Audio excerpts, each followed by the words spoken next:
था। और यही नवाज शरीफ साहब की भी ख्वाहिश थी और मेरी भी जो उनसे राब्ता रहता है। जो आवाम को पीडीएम की गवर्नमेंट रिलीफ नहीं दे पाई है वो एक बहुत कि आटे के लिए जिस मुल्क में एक न्यूक्लियर पाकिस्तान हो और आटे के असूल के लिए गरीब आदमी जिसके लिए मुल्क बना था वो हलाकतें हो रही हैं, उनकी शहादतें हो रही हैं उनकी। ये कल दोस्तों मुकम्मल वीडियो आपको दिखाते हैं मगर उससे कबल आपको बताते चलें कि आसिफ करमानी भी आखिरकार कप्तान को मान गए। किरण नाज के प्रोग्राम में अपनी ही पार्टी नून लीग की मां बहनें कर दी बल्कि ताबड़तोड़ हमले किए। अगर आपको यकीन नहीं आ रहा तो आप वीडियो मुलाहिजा फरमाएं।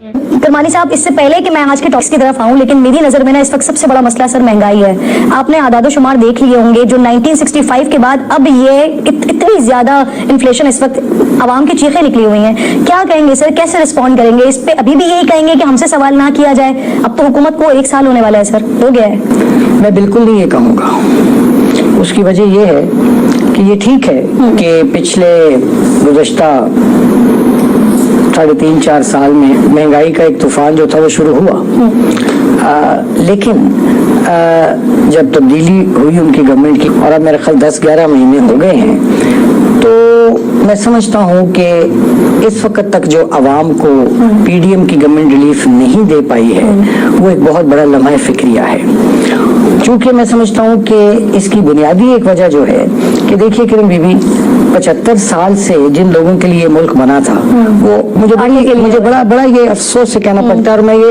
पार्टी एफिलिएशन से बियॉन्ड होकर एक सिटीजन के तौर पे बात कर रहा हूँ, एक मिडिल क्लास के आदमी के तौर पे, शहरी फर्द के तौर पे बात कर रहा हूँ कि आटे के लिए जिस मुल्क में एक न्यूक्लियर पाकिस्तान हो और आटे के असूल के लिए गरीब आदमी जिसके लिए मुल्क बना था वो हलाकतें हो रही हैं उनकी, शहादतें हो रही हैं उनकी। ये कल देखिए कराची में क्या हुआ है। तो ये कहने का मतलब ये है कि पाकिस्तान तो कायदे ने एक वेलफेयर स्टेट बनाया था, एक गरीब के लिए बनाया था, एक मिडिल क्लास के लिए बनाया था, लेकिन अनफॉर्चुनेटली मैं समझता हूँ कि पिछले 75 सालों से बिलमूम और बिलखसूस कुछ चंद दहाइयों से पाकिस्तान जो है उसको अशराफिया ने हाईजैक कर लिया हुआ है। अब उस अशराफिया को अब कोई भी नाम दे दें, लेकिन वो 2% अशराफिया जौन सी है जिसको पाकिस्तान ने माला माल किया, जायज या नाजायज, वो किसी किस्म की कुर्बानी देने को तैयार नहीं है। और जो भी हुकूमत आती है वो हमेशा गरीब से और मिडिल क्लास से कुर्बानी मांगती है। हालात आपके सामने हैं। अभी भी वज़ीर खजाना कह रहे हैं कि मज़ीद बढ़ेगी, लेकिन मैं यहाँ ये जरूर एक अर्ज करना चाहूंगा आपकी इजाजत से कि जहाँ हमें अपने भी हाउस को इन ऑर्डर करना चाहिए, देखना चाहिए अपने गिरेबानों में भी झांक कर, वहाँ मैं ये भी जरूर अर्ज करूंगा क्या वजह थी एक चलती हुई अच्छी खासी भली हुकूमत को जो डिलीवर कर रही थी और एक उस पर एक हाइब्रिड तजुर्बा किया गया और उसके बाद ऐसा हम पटड़ी से उतरे हैं कि आज के दिन तक मैं आपके सामने जो बैठा हूँ हम लोग हैं संभल नहीं पा रहे और जो गरीब और मिडिल क्लास है वो महंगाई से मुझे सवाल करने का। आपने तो सारी सिचुएशन देखी, आप बता रहे हैं कि पटरी पे लेके ट्रैक पे लेके चल रहे थे, लेकिन आज भी आपके रहनुमा कहते हैं कि हम अवामी दर्द में सर ये सब कुछ नहीं किया, बल्कि उनको ये खौफ था कि सदारती निजाम आ जाएगा, 10-10 साल के लिए तमाम रहनुमाओं को उठा के जेलों में डाल दिया जाएगा, इस वजह से खान साहब की हुकूमत गिराकर हम इख्तियार में आए। मैं किरण ये भी समझता हूँ कि एक हमारे से बहुत बड़ी गलती हुई है, फाश गलती हुई है, और वो ये हुई कि जब इमरान खान साहब की हुकूमत को हटा दिया गया था तो हमें फौरी तौर पर इलेक्शंस में चले जाना चाहिए था। और यही नवाज शरीफ साहब की भी ख्वाहिश थी और मेरी भी जो उनसे राब्ता रहता है, मैंने भी उनकी खिदमत में ये अर्ज तब किया था and I have on record में चीज़ें मेरे पास, मैंने भी उनकी खिदमत में ये अर्ज किया था जी कि बेहतर ही होगा कि इलेक्टोरल रिफॉर्म्स कर लिए जाएं जो भी करना चाहते हैं और उसके बाद फौरी तौर पर इलेक्शन करवा दिए जाएं। लेकिन फिर पता नहीं क्या हुआ।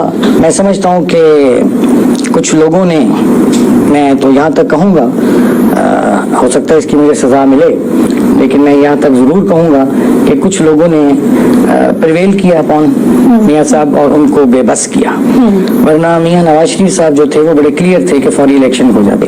ये एक बुनियादी गलती हुई है। और ये जो बेबस किया मियाँ साहब को, इसमें पार्टी के लोग शामिल हैं या पार्टी के अलावा?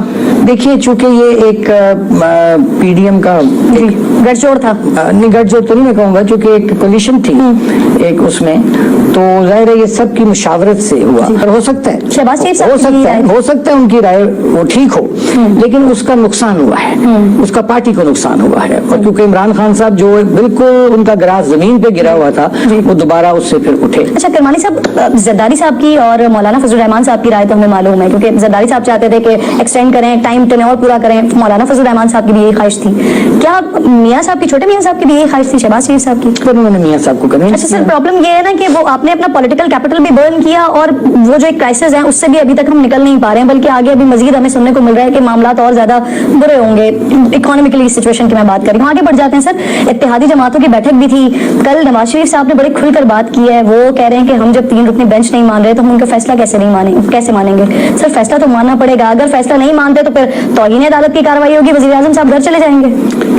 मेरी इसमें गुजारिश ये है, दिस इज वेरी अनफॉर्चुनेट जो भी हो रहा है इस मुल्क में इस वक्त। तो मैं ये समझता हूँ कि इसको अपनी अना का मसला नहीं बनाना चाहिए, कोई लाइकिंग डिसलाइकिंग का इसको क्राइटेरिया नहीं बनाना चाहिए। उससे हमें अपनी अनाओं को, अपनी जिद को, अपनी जात को नीचे रखना होगा, पाकिस्तान को ऊपर रखना होगा। करमानी साहब, ये हुकूमत ऑब्वियसली इत्तेहादियों की है, लेकिन जितनी भी नाकामियां ये पिछले 11 महीनों में हुई हैं, उसका जो सबसे बड़ा स्टेक होल्डर या सबसे बड़ा जिम्मेदारी मुस्लिम लीग नून के ऊपर आ रही है, क्योंकि ड्राइविंग सीट पर ऑब्वियसली वही है। तो ये सब मलबा सर, ये तो आप लोगों पर आ रहा है। हासिल क्या किया आपने?